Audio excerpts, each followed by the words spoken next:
Ia bine, bine. O bătrână într-o gară întâlni o fetișoară. Măicuță te-aș întreba, unde e Târgoviștea?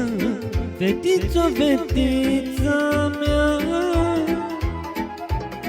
că nu știu să străioară, să venită de la țară. Fetițo, fetița mea.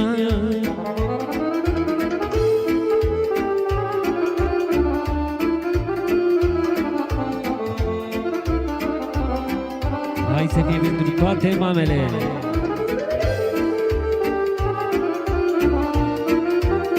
Sus, sus.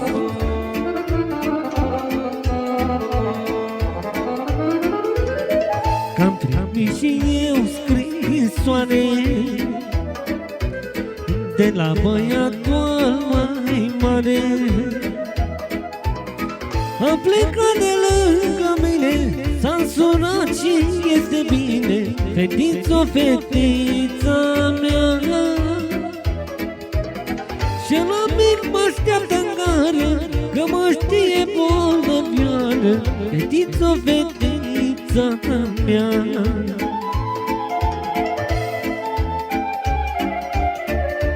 Bine, bine.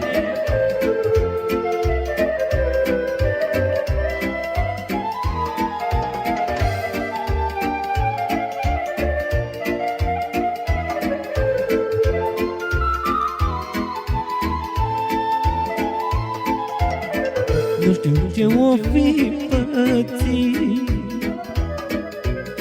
de băiatul n-a venit.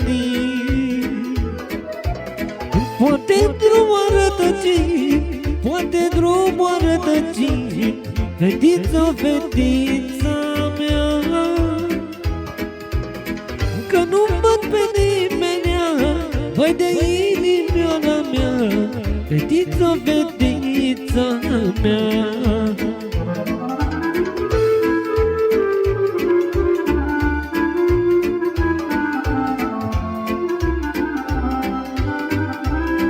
Bine, bine.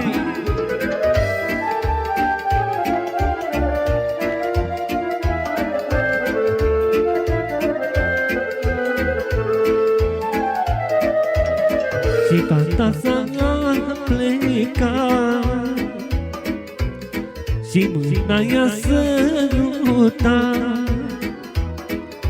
Nu mai plânge maica mea, că eu sunt întora ta.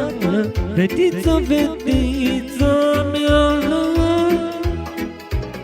te așteptam să vii cu noi, mamă, pentru amândoi.